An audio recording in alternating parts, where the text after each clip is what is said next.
Thanks to those joining me live and to those joining me on archive. DStyleBoxing here.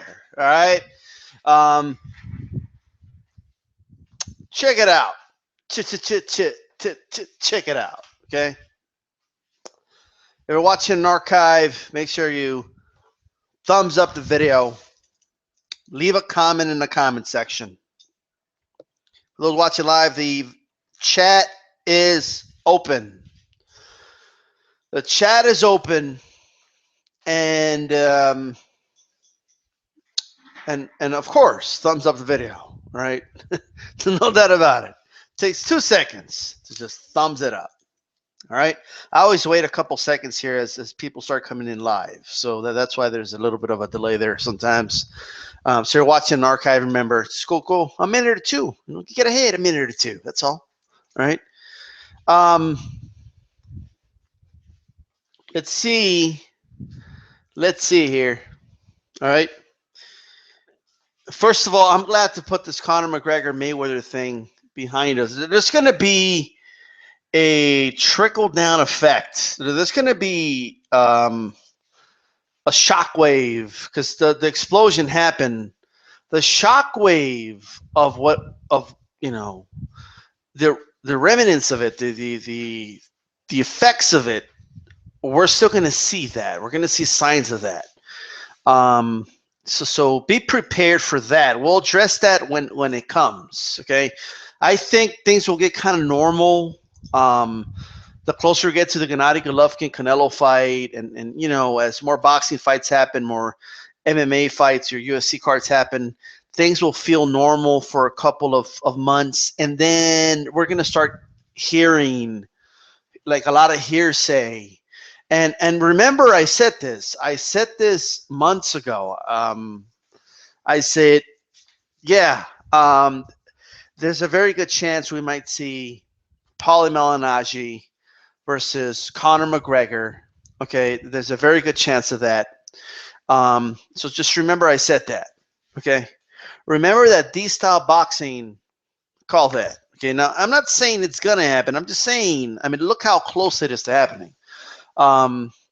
It's there's talks about it. Mainstream media has talked about it. I mean, and there's definitely money in that fight. And those press conferences, Paulie can talk, and we've always known that. So those press conferences are going to get a lot of. In the age of social media, it's going to get a lot of attention. All right. Now, with that said, but I'm definitely glad that we're putting the explosion behind us. Like it was fun. It was fun to talk about the fight and the lead up to the fight. It was great talking about the fight after it happened, but I'm done with it. Like, you know what I mean? Like, it's time to move on. I'm moving on. Everybody's got to move on, and let's move on. Let's move on to some boxing talk right here. And now we're gonna go ahead and by the way, before I continue, um, it's funny because I was one of the biggest critics of the fight.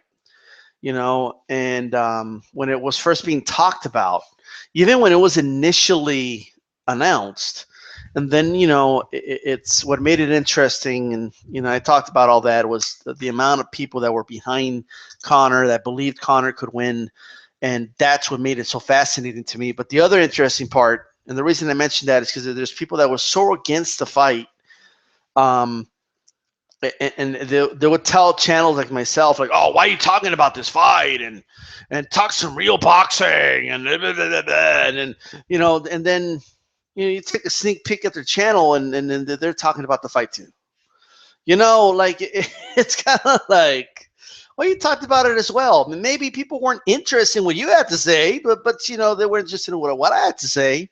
But you were still talking about it, and that's. And that there is a,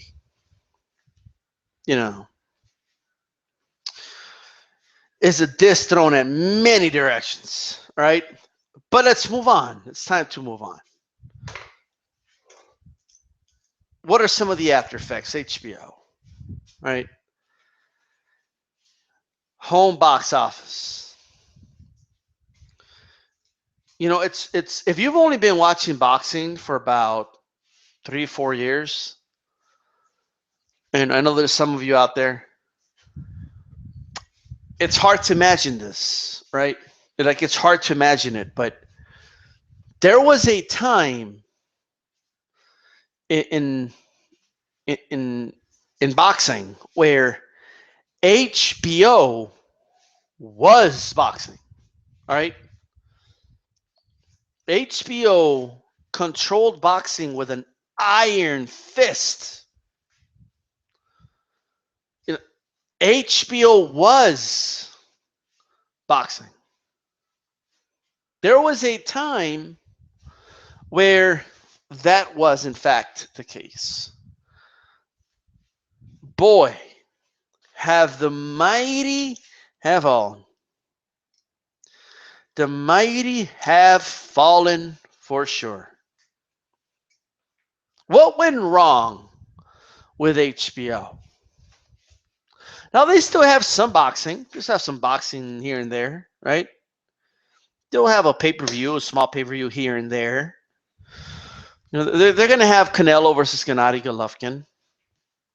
That's going to be a successful pay-per-view. But aside from that, what have they done? You know, look at where HBO, look at where it's ended up. It's in a terrible spot.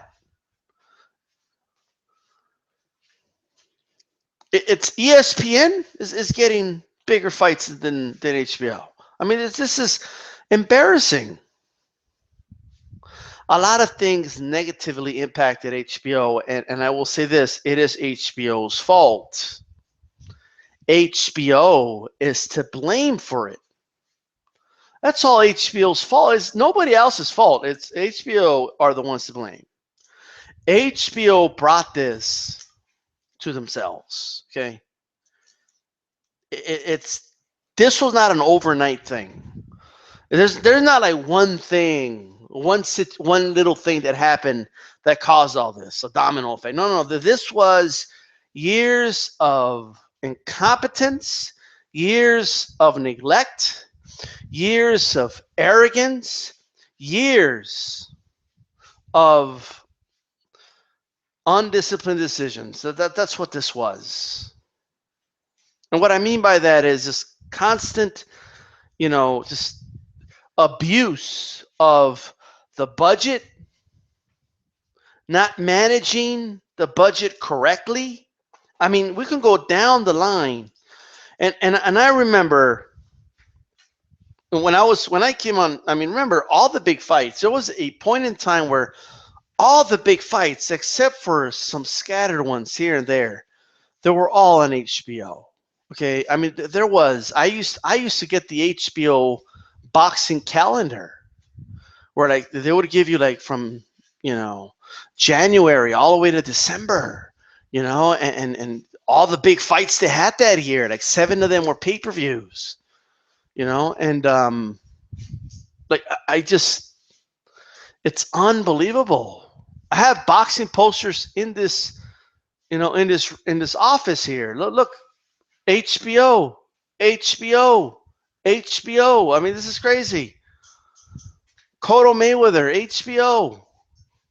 I mean, it is unbelievable. Now that I think about it, all the boxing posters I have on here, except for Canelo Mayweather, were HBO. That's insane, right? That is insane. When you think back, now it's not all of them, right? It's not all the fights, but a vast majority of them. When you think of big fights, right? A vast majority of them were on HBO, and not just the big events. We're not just talking the Lennox Lewis's against Tyson, or even though that was a joint HBO Showtime, kind of like Pacquiao Mayweather was. But when you think about all the big fights, throughout, Showtime had some, like with Tyson, but when you think the vast majority of them, not just the big pay-per-view fights. I mean, I remember HBO used to consistently have like their Boxing After Dark series. I remember how popular that was. to watch the Gottis and just they would have a lot of world championship fights, and I remember championship boxing. Even growing up, I mean, Chavez Magic Taylor was on HBO. That was World Championship Boxing. I remember Pavlik Taylor. I remember how big that fight was. The first fight that was on HBO. I remember Ricky Haddon being introduced on HBO. That was a big deal. Although I believe the very first fight Haddon had was Showtime. I could be wrong about that, but when they put him against Castillo, right? That got big ratings here, and Ricky Haddon was introduced to the world. That's when he called out Mayweather and stuff. It's from their boxing after dark, from showcasing prospects. Like there was a time where you knew, like if there's a prospect on boxing after dark, we got to take that shit serious. We got to take that shit serious. If this guy is on boxing after dark, we got to take that shit. Like this dude is the future. I mean, you had that thought process, right? And then, of course, they made a lot of vital, stupid mistakes, HBO, throughout the years. They made a lot of stupid mistakes, right? So let's go over them, right? I think a lot of HBO's problems started around 2000 and I'd say like 2008, okay? 2008. And that was around the time, that was post De La Hoya Mayweather, right? And even though that fight had sold very well, and then Mayweather, of course, had announced quote unquote retirement. You know what I mean? So De La Hoya was gone. Mayweather had announced retirement after the Haddon fight, and obviously Pacquiao was on the rise. Okay. Now they were still doing good at the time, so it's hard to say, well, that's when it started. But they had a lot of problems. One, because of the change of television, the amount of channels available, and it wasn't that big at the time, social media, okay? But Facebook and Twitter was starting to grow, right? Online streaming wasn't as available as today, but it was starting to grow. You also had, more competition as far as viewership, right? That's when the smartphone really started kicking off. You had, I believe my first smartphone was around 2009, 2010. So a lot of things were changing. Okay, there was more channels than ever. There was more options, viewing options. I mean, a lot of things were changing. And HBO just wasn't adapting to the times. Okay, they just weren't adapting. Okay, they kept the same model. Now that alone shouldn't have done anything, but it kind of puts it in perspective, right? I mean, it laid the groundwork to a lot of problems. One of the main problems that HBO had was they did a horrible job with their budget.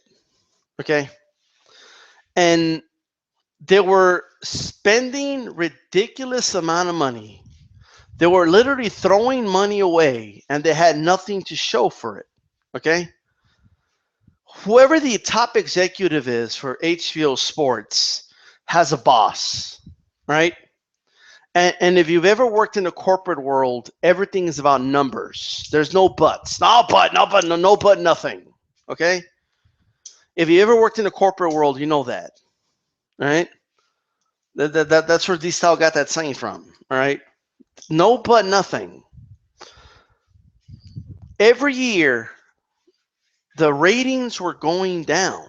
Like there was a decline in the ratings, yet they were forking out either equal or even more money to the fighters, right? No one would say, "What, don't you want the fighters to get paid?" Well, of course I want fighters to get paid, but if you're misusing a budget, in the long run, it doesn't benefit any of the fighters, because guess what's going to start happening? They're going to start cutting the budget. So whether every few weeks, or I would imagine at the end of the year, right? Whoever the head of HBO Sports was asked, okay, look, we gave you let's say, a $90 million budget for boxing, and yet we're getting these atrocious ratings. A very small percentage of our subscribe base is actually viewing the boxing. Like, nobody's actually watching this boxing shit. So explain to me what's going on. What do you say to that? What's no, but they're warriors. They put their lives on the line. The top executive doesn't give a shit. He doesn't care about all that. He's looking at the numbers. He's like, well, why the hell are we getting 700? Well, why'd you pay Andre Berto over $1 million and his opponent like another 400,000 or 500,000? Why are we paying this type of money? Yet this guy can't get over 1 million viewers. We don't pay top actors in TV dramas that we have here, okay, that type of money, and they get like 4 or 5 million viewers, okay? So why are we spending this much money? This is on one night.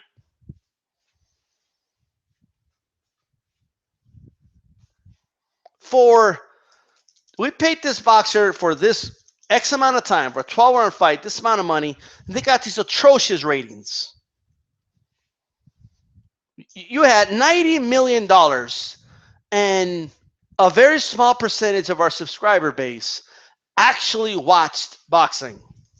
Guess what we're going to do? We're going to cut the budget.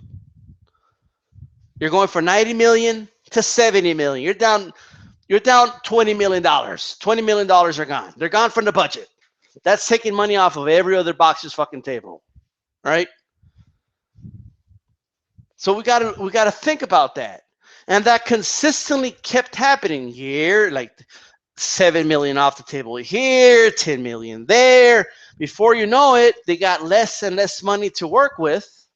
And it's becoming more and more difficult to make fights happen.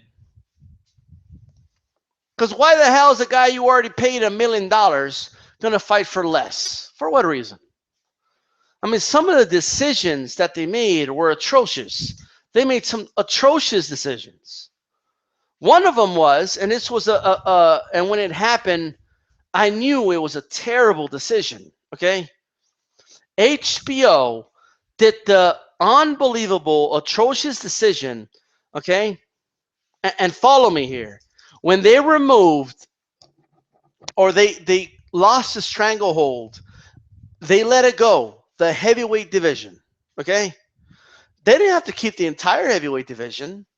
But when HBO said to their audience, Klitschko's too boring, we're going to let it go, right? We're no longer going to feature Klitschko fights. When they did that, they gave people subconsciously permission to dismiss the heavyweight division, okay? They just did. The fact of the matter is, for the longest time, Klitschko's got higher ratings on HBO than any of the other fights, right? And the great thing about the Klitschko brothers was they were making most of their money over there in Germany, selling out stadiums and the TV rights they had over there. They didn't even have to pay them that much, right? Vitaly Klitschko versus Ariola got over like 2.1 million viewers. Okay, they wish they can get that type of viewership on a fight today. They wish. Okay, fighters on ESPN was not even a paid subscription can't get ratings like that or that amount of viewers. They can't do it. All right, Vladimir Klitschko would easily do over 1.5 million, close or over 2 million. Right, consistently. Oh, you got rid of that. Well, there went that. You know, it's well, there you go. So what does that do? It makes it forgotten. Like nobody gives a fuck anymore, right? And then they had this. HBO would pay a minimum for the TV rights to a fight. I forgot the figures, but I used to have them written down and shit, but I don't have them with me right now. But it was something like $350,000 per fight. When their competition was zero, right? Like you couldn't lower that price. I mean, it was insane. They were throwing money away. Okay, you had promoters saying, "Hey, I mean, they're offering me this type of money. Hey, all right." HBO also, all right, devalued the purpose of a promoter, right? I know a lot of people hate promoters. Okay, they hate promoters, right? Like the Bob Arams and all that. It got to a point where promoters really, a lot of them, they really just stopped being promoters, right? They weren't out there selling the fight to people, like marketing and going out of their way to make sure that they sell out on a venue. They weren't doing the job of a promoter anymore. Okay, they just really they became the technical middleman that collected the check. That's really all they became. So what would happen was HBO would buy a fight. Okay, so HBO would buy a fight. They would buy the rights to a fight, and since they paid no less than like $350,000 per fight, what would happen was they would buy the fight. That's the first thing. HBO would buy the rights to the fight, right? And then these promoters, they didn't buy it with any conditions, right? Like they bought it with no conditions. So they would allow these promoters to put a world championship fight, okay, in a ballroom or a little ass casino with 200 people in it, right? Because the casino, right, would buy the rights to the fight. That became problematic for many reasons, because human beings are not stupid, right? We're just not stupid. Me personally, like if it's Friday night fights, you remember, I miss Friday night fights. Okay, I don't believe that all boxing I watch has to be high level boxing or world class boxing. I enjoy watching regional fights. I enjoy watching guys that are okay, not the best, but they go out there and they fight their hearts out. Like I miss watching that. Okay, because I love boxing, right? But I like fights in a little casino with 200 people there. Like I like that. But when it's an up and comer, okay, when it's two unknowns, guys fighting their way up the ranks, not a world championship fight, right? So what visual does that give people? Well, when you watch a world championship fight, they tell you this is for the world championship. And they say it's for the lightweight championship of the world, right? And you watch it, and they're in a casino, and there's like old ladies sitting down, and there's like 300 people. There's a bunch of empty seats all over the place. And it's the main event. And it's a little small venue. What does your brain tell you? What does it do? What type of picture does it paint to you? No, I don't care. I just care about the... Well, you could say what you want, but it paints a bad picture for boxing. How the hell are you HBO? You're buying the rights to that fight, and you don't have conditions for it. How can you pay so much for a fight that doesn't even sell 200 tickets? How do you do that? How does that make sense? If the promoter knew, like HBO ain't going to buy this fight unless we have a sold-out venue, the promoter's going to get to work. They're going to start, I don't know, promoting. They're going to actually put good cards on. No, but you want to pay over $1 million, right? You want to pay over $1 million for Andre Berto to win his first world title against a fucking nobody in a fucking mismatch. It's a waste of fucking money. In front of a venue with nobody in it, how does that? And you get 600,000 viewers for it. Like what? How does that make any fucking sense? But they kept doing it. They kept doing it over and over. And what happens? What do you think's going to happen when the head of HBO Sports is in that boardroom, right? Everybody's sitting down, and first they go with the first person, right? Hey, the creators of Game of Thrones. Oh, what a success! Look at all these Grammys or not Grammys. So fucking look at all these Emmy awards, and we're beating everybody in Emmys. We're still ahead of Emmys. We get to say that we're the most Emmys and all of paid prescriptions. Which is great for our promotion. We got 15 million people watched the finale. What a success. Everybody give them a round of applause. Everybody, woo! Look at this. Unbelievable, right? All right, HBO Sports. We got 700,000 viewers for a fight that we spent $6 million on.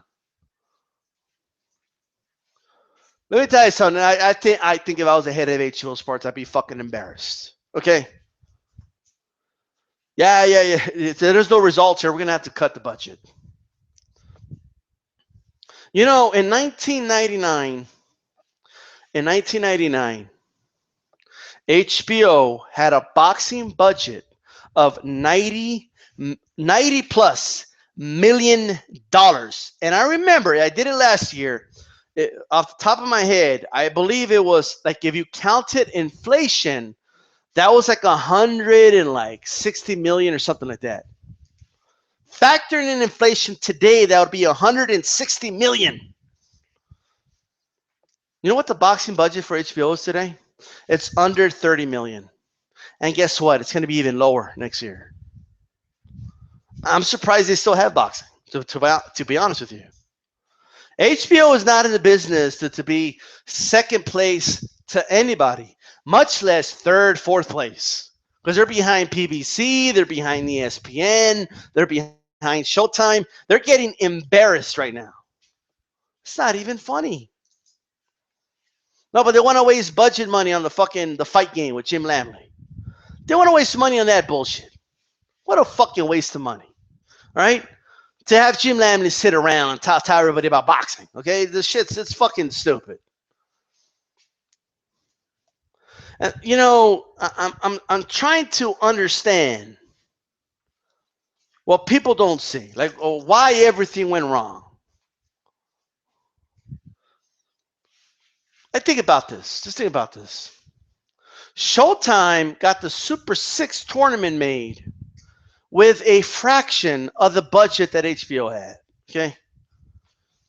Now, HBO did try to play hardball, and put their foot down, but it was too late when they did it.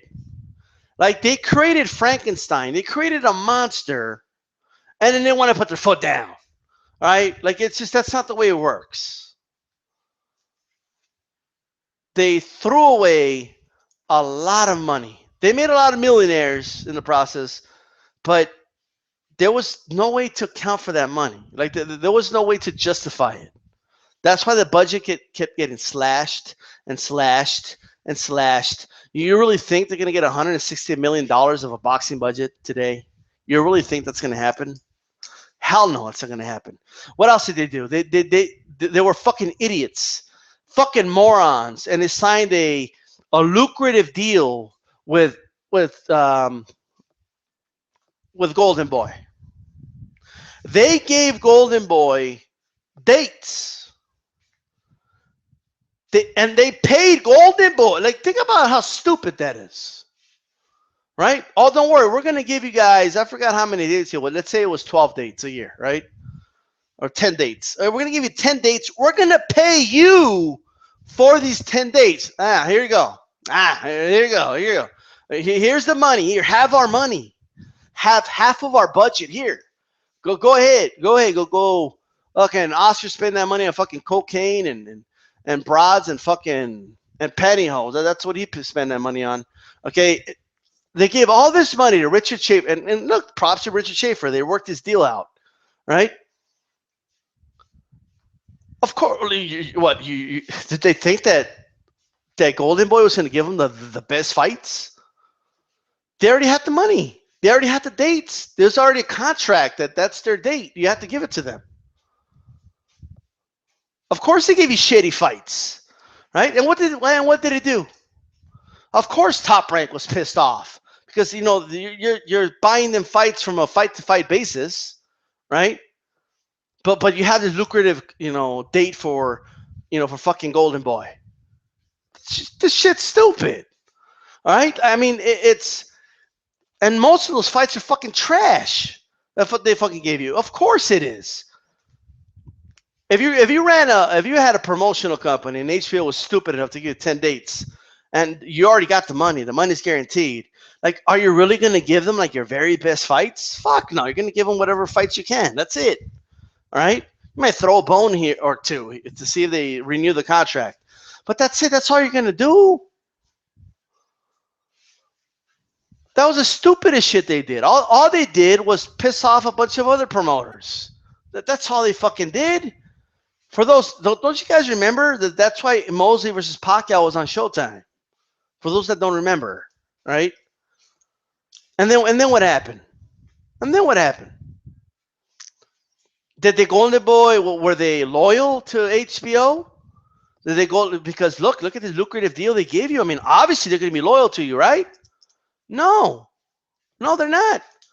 Did they put Canelo over there on Showtime? All right.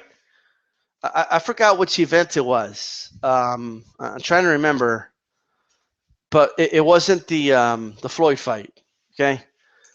Oh yeah. They put Canelo on Showtime when HBO had their big pay-per-view with Martinez Chavez. Okay. So they in the end they fucking dicked them anyway. You know, it didn't even. You know what I mean? It's HBO's. I don't know what the fuck they were thinking. All right, that was the beginning of the end of HBO. Right, that was the beginning of the end. Because what happened? All they did was give us a sucky year of 10 fights. Okay, with a fucking schedule that Golden Boy controlled. I mean, it's fucking stupid. Right, and then. In the end, Golden Boy wasn't even loyal anyway. They took Canelo to fucking Showtime fucking anyway. And then they ended up going to Showtime to do big events anyway. Like it's in the end, they got no payoff of it.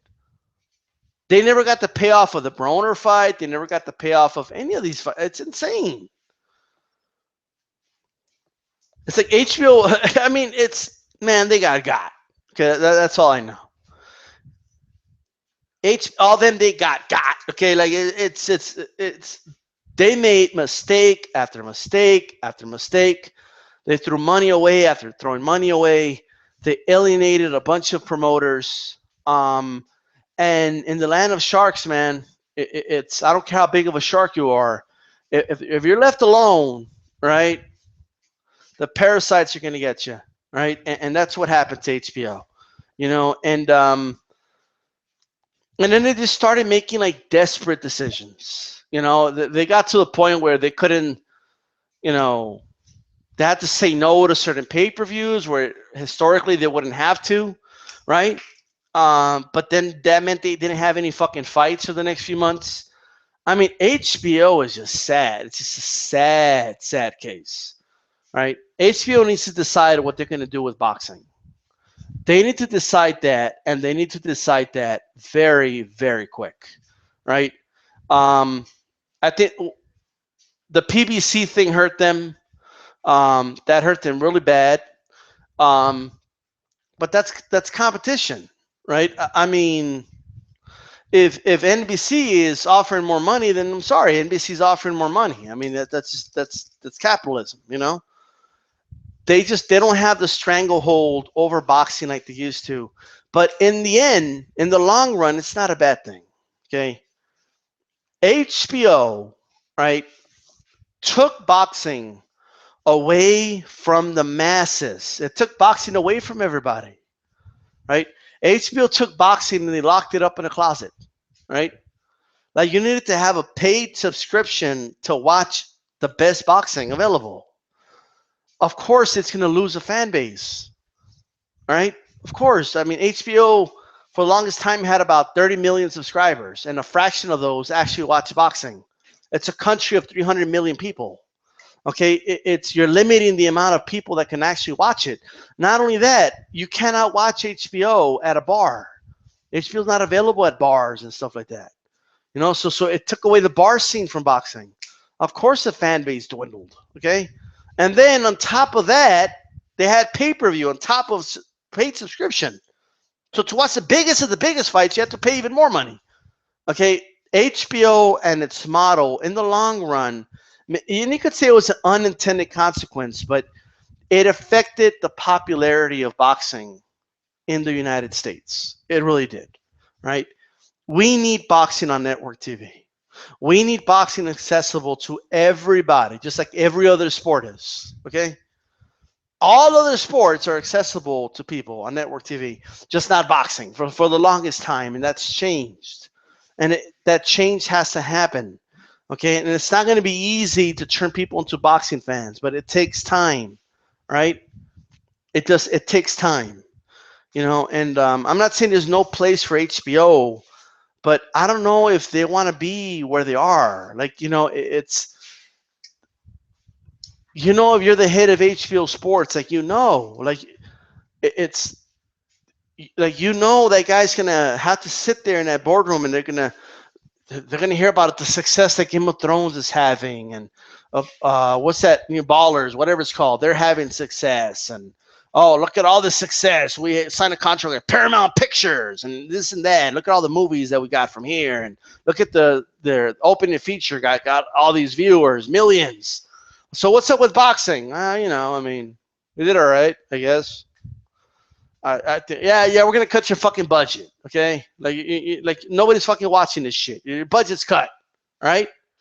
And that's what's happening here, and who fucking knows, man? I said this last year. I said I give HBO Boxing 2-3 years of life. After that, it's gonna be gone.